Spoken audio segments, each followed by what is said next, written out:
నమస్తే, welcome to our channel. AP IT విద్యాశాఖ మంత్రి నారా లోకేష్ ఢిల్లీ వేదికగా వైసీపీకి సవాల్ విసిరారు.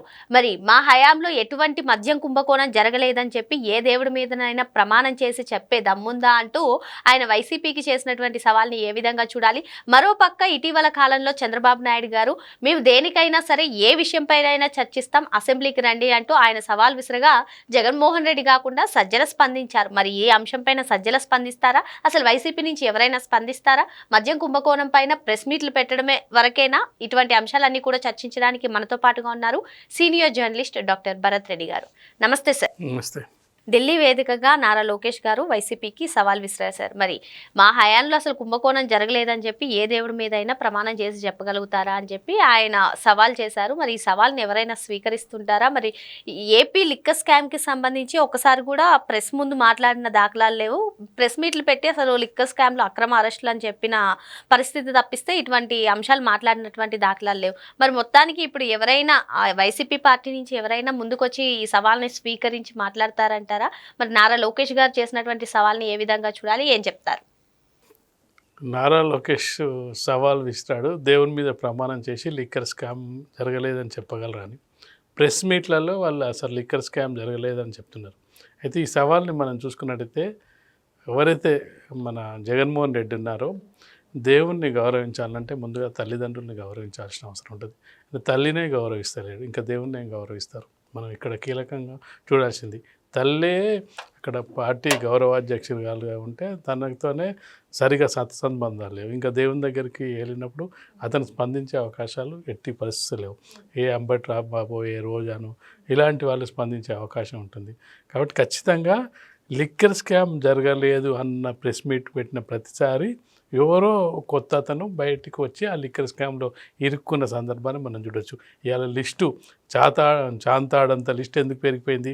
మొదట్లో ఒకరికో ఇద్దరికో ఉన్నారు లిక్కర్ స్కామ్లో. అసలు లిక్కర్ స్కామే జరగలేదు అని చెప్తున్న సందర్భంలో అసలు ఢిల్లీ లిక్కర్ స్కామ్ జరిగితే అయ్యో ఇంత లిక్కర్ స్కామా తెలంగాణలో ఇంట్లో జరిగిందా అన్న సందర్భంలో ఎప్పుడైతే కూటమి ప్రభుత్వం ఏర్పడ్డ తర్వాత ఒక్కొక్కరిగా బయటకు వెళ్తుంటే ఏ విజయసాయి రెడ్డి దగ్గర జరిగిందో, ఏ కేఎస్ రెడ్డి దగ్గర జరిగిందో అని చెప్తున్న సందర్భంలో అది పెరుక్కుంటూ వెళ్ళి దాదాపు 40-45 మంది ఇన్వాల్వ్ అయిన సందర్భంలో ఆ ఇన్వాల్వ్ అయిన సందర్భంగా ప్రతి ఇన్వాల్వ్ సందర్భంగా రోజానో, పెన్నినానో లేకపోతే అంబటి రాంబాబు వచ్చి అసలు లిక్కర్ స్కామ్తో మాకు సంబంధం లేదు, లిక్కర్ స్కామ్లో మా వాళ్ళు లేరని చెప్తున్న ప్రతిసారి ఒక కొత్త పేరు వస్తుంది, కొత్త వాళ్ళు అందులో అరెస్ట్ అవుతున్న సందర్భం. చివరికి ఎక్కడికి వెళ్ళింది? అది సీఎంఓ ఆఫీస్లో పనిచేస్తున్న వాళ్ళు కూడా ఇన్వాల్వ్ అవ్వడం జరిగింది.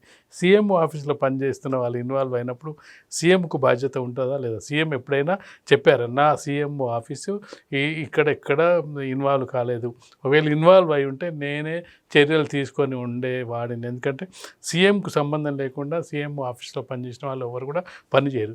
సీఎంఓ ఆఫీస్లో ఖచ్చితంగా కూడా సీఎంకు చాలా సన్నిహితంగా, నీకు భార్య కంటే కూడా సీఎంఓ ఆఫీస్లో పనిచేసిన వాళ్ళే నీడలాగా వెంటాడుతుంటారు సీఎంతో, భార్యతో. మీరు చెప్పినట్టుగానే ఈ లిక్కర్ స్కామ్లో మాజీ ఎమ్మెల్యేలుగా పనిచేసినటువంటి వాళ్ళు, మాజీ పార్లమెంట్ సభ్యులుగా పనిచేసినటువంటి వాళ్ళు, సీఎంఓ ఆఫీస్లో పనిచేసినటువంటి వీళ్ళందరూ కూడా అరెస్ట్ అవుతున్నారు. ఈ అరెస్టులన్నీ కూడా అక్రమ అరెస్టులు అని చెప్పి వైసీపీ వాదిస్తుంది. కానీ ఈ లిక్కర్ స్కామ్ గురించి ఒక్కరు కూడా ఒక స్పష్టత ఇవ్వనటువంటి నేపథ్యం.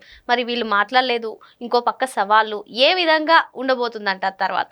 ఇరుక్కున్న తర్వాత ఏం మాట్లాడగలుగుతారు? రాజకీయ కక్ష సాధింపు అని చెప్పే పరిస్థితి. వీళ్ళు లేదు అనే సందర్భంలో ప్రతిదీ దర్యాప్తు సంస్థ సిట్ అధికారులు ఏం చేస్తారు? ఒక ఆధారాలు బయట పెడుతున్నారు.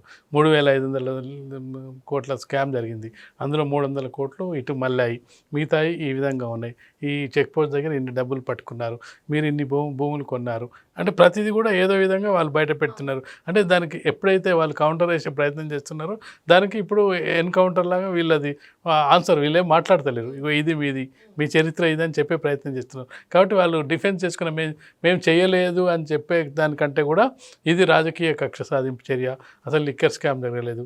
ఇప్పుడు పాలసీ ఎందుకు మార్చారంటే స్వయంగా నారాయణ స్వామి ఎక్సైజ్ శాఖ మంత్రిగా పనిచేసి ఉప ముఖ్యమంత్రిగా పనిచేసిన వ్యక్తే నాకు తెలియదు అన్నాడు. పై వాళ్ళు ఏమన్నారని చెప్పారు. నాకేం సంబంధం లేదని చెప్పారు. ఒక ఉప ముఖ్యమంత్రిగా పనిచేసిన వ్యక్తే లిక్కర్ పాలసీ అంతకుముందు డిజిటల్ పాలసీలో ఉన్న లిక్కర్ను మాన్యువల్కి తీసుకురావడం జరిగింది. మాన్యువల్ తీసుకొచ్చి దాన్ని ఏం చేశారు, పాలసీ మార్చి తన అనుచరులకు, బ్రేవరీస్ సంస్థలకు ఇవన్నీ కూడా సిట్ అధికారులు బయటపెట్టినవే కదా. వీటన్నిటి మీద సమాధానం ఒక్కరేం చెప్పారా, అసలు లిక్కర్ పాలసీని మేము మార్చడం అనేది కరెక్టే, ఈ విధంగా మార్చడం వల్ల ప్రభుత్వానికి ఇంత ఇన్కమ్ వచ్చిందని చెప్పే ప్రయత్నం చేయలేదు కదా ఎవరైనా. ఒకవేళ అదే నిజంగా జరిగి ఉంటే అది చెప్పే ప్రయత్నం చేస్తారు. అక్కడ స్కామ్ జరిగింది అనేది నిజం, కానీ ఏ విధంగా బయటపడాలి, ఏ విధంగా తప్పించుకోవాలి, ఏ విధంగా పెద్ద వ్యక్తులు రాకుండా ఉండాలనే దానికోసం తాపత్రయంలో భాగంగా రోజుకొకరు వచ్చి మాట్లాడుతున్నారు. ఇప్పటి వరకు నిజంగానే ఒకవేళ రాజకీయ కక్ష సాధింపు చర్యల్లో భాగంగానే కూటమి ప్రభుత్వం కనుక వీళ్ళకు నోటీసులు జారీ చేసి వీళ్ళకి అరెస్ట్కి సిద్ధమైతే వీళ్ళు ఏం చేస్తున్నారు, ముందస్తు బెయిల్కి వెళ్తున్నారు కదా. ఇది సార్ మీరు చెప్పినట్టుగానే ఇప్పుడు కింది స్థాయి కోర్టు నుంచి పై స్థాయి కోర్టు వరకు కూడా వీళ్ళు ముందస్తు బెయిల్కి వెళ్ళడానికి అవకాశం కల్పిస్తుంది కూటమి ప్రభుత్వం. ఒకసారి మనం గతంలో చూసుకున్నట్లయితే జగన్మోహన్ రెడ్డి ముఖ్యమంత్రిగా ఉన్నటువంటి సందర్భంలో చంద్రబాబు నాయుడు గారిని అరెస్ట్ చేసి 53 రోజులు జైల్లో ఉంచారు. అప్పుడు టీడీపీ శ్రేణులందరూ కూడా అది అక్రమ అరెస్ట్ అని చెప్పి వాళ్ళు చెప్పారు. ఇప్పుడు చూసుకున్నట్లయితే కూటమి ప్రభుత్వం అధికారంలోకి వచ్చిన తర్వాత లిక్కర్ స్కామ్కి సంబంధించి దాదాపు 12 మంది అరెస్ట్ అయినటువంటి పరిస్థితి. ఈ 12 మందిని కూడా పక్కా ఆధారాలతో మీరు చెప్పిన ఇటీవల బెయిల్ పైన విడుదలైనటువంటి వాళ్ళని కూడా వాళ్ళు కీలక నిందితులు, వాళ్ళకి బెయిల్ క్యాన్సిల్ చేయాలన్నట్టుగా సిట్ అధికారులు మళ్ళీ హైకోర్టులో పిటిషన్ వేశారు. ఎక్కడికక్కడ ఆధారాలు చూపిస్తున్నారు. చూపించినప్పటికీ కూడా వైసీపీ ఇవన్నీ కూడా అక్రమ అరెస్టులు అంటుంది. దేన్ని అక్రమ అరెస్టుగా చూడాలంటారు? అక్రమ అరెస్ట్ అయితే కోర్టు ద్వారా వాళ్ళు న్యాయం పొందే అవకాశం ఉంటుంది. వీళ్ళు ముందస్తు బెయిల్కి వెళ్తున్నారు. ముందస్తు బెయిల్ ఎందుకు ఇవ్వట్లేదు కోర్టు? ప్రభుత్వం అంటే కక్ష సాధింపు చర్యతో పనిచేస్తుంది. అధికార ప్రతిపక్షాల మధ్య స్పర్ధలు, వాదోపవాదాలు ఉంటే అక్రమంగా ఒకరి మీద ఒకరు ఆధిపత్యం చెలాయించే కార్యక్రమాన్ని చేస్తారని అనుకుందాం. మరి కోర్టులు చేయవు కదా. కోర్టులు ఒకవేళ కేసు రెడ్డిని అరెస్ట్ చేయడానికో లేకపోతే మితిన్ రెడ్డిని అరెస్ట్ చేయడానికో నోటీసులు పంపారనుకో, వాళ్ళు ఏం చేశారు, ముందస్తు బెయిల్కి వెళ్ళారుగా. ముందస్తు బెయిల్ ఎందుకు తిరస్కరించింది కోర్టు? అంటే అక్కడ వీళ్ళు సిట్టు సేకరించిన ఆధారాల్లో నిజాలు ఉండడం వల్లనే కదా. వాళ్ళు ఏ నిజాలు లేకపోతే ఇంతమంది 12 మంది కీలక నాయకులు మామూలు వ్యక్తులను అరెస్ట్ చేస్తే అది ఏదో కక్ష సాధింపు ఒక కార్యకర్తనో లేకపోతే ఎమ్మెల్యే స్థాయి వ్యక్తినో. ఇక్కడ అరెస్ట్ అయిన వాళ్ళు ఎవరు? కీలకంగా సీఎంఓ ఆఫీస్లో పనిచేసిన వాళ్ళు, ఎంపీగా పనిచేసిన వాళ్ళు, ఇప్పుడు ఎంపీగా చేస్తున్న వాళ్ళు, జగన్మోహన్ రెడ్డికి చాలా దగ్గర వ్యక్తులు, తూడా చైర్మన్గా పనిచేసిన చెవిరెడ్డి భాస్కర్ రెడ్డి, వీళ్ళందరూ కూడా కీలకమైన వ్యక్తులు. ఒక కీలకమైన వ్యక్తిని అరెస్ట్ చేసే ముందు దర్యాప్తు సంస్థలు ఎంత జాగ్రత్తలు తీసుకుంటాయి. ఒకవేళ అతని మీద ఆరోపణలు రుజువు కాకపోతే వాళ్ళు ఆన్సర్ చేయాల్సి ఉంటుంది. కాబట్టి ఖచ్చితంగా కూడా ఆధారాలు సేకరించిన తర్వాతనే వాళ్ళు అరెస్ట్ చేస్తారు. అరెస్ట్ చేసిన తర్వాత వాటిని నిరూపించే బాధ్యత కూడా వాళ్ళ మీదే ఉంటుంది. కాబట్టి అవి చేయలేదు అని చెప్పి వీళ్ళు నిరూపించుకోవాల్సిన అవసరం ఉంటుంది. అది ఇప్పటివరకు ఎక్కడ చేయలేదు. కాబట్టి ఖచ్చితంగా కూడా లోకేష్ ఏదైతే ఛాలెంజ్ చేసారో ఆ ఛాలెంజ్ స్వీకరించే పరిస్థితి లేదు.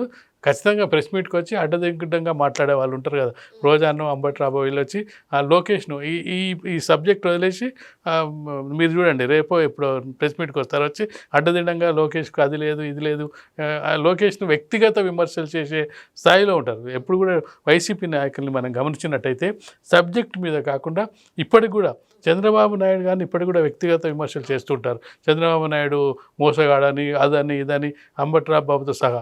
అంటే సబ్జెక్ట్ మీద మాట్లాడకుండా క్యారెక్టర్ అసాసినేషన్, వ్యక్తిగత విమర్శలు చేసే ప్రయత్నం చేస్తుంటారు. కాబట్టి రేపు ప్రెస్ మీట్ పెట్టినా ఈ సబ్జెక్టును వదిలేసి లోకేష్ మీద వ్యక్తిగత విమర్శలు చేసే ప్రయత్నం చేస్తారు. కాబట్టి లిక్కర్ స్కామ్కి సంబంధించి దాని గురించి మాకేం సంబంధం లేదు, మీరు చెప్పినట్టుగా మేము ఎక్కడ ఏ దేవుని దగ్గర ప్రమాణం చేస్తామని చెప్పే ప్రయత్నం ఎవరు చేసే అవకాశం అయితే శూన్యం అని చెప్పొచ్చు. లోకేష్ గారు విసిరినటువంటి సవాల్ని స్వీకరించడం పక్కన పెడితే, మరి లోకేష్ గారు వ్యక్తిత్వ హననానికి పాల్పడే విధంగా ప్రెస్ మీట్లు పెట్టి, మరి వైసీపీ నుంచి ఎవరైతే ప్రెస్ మీట్లు పెడతారో వాళ్ళు వచ్చి మళ్ళీ విమర్శలు చేస్తారని చెప్పి సార్ చెప్తున్నారు. మరో అంశంతో మళ్ళీ కలుద్దాం. Thank you sir.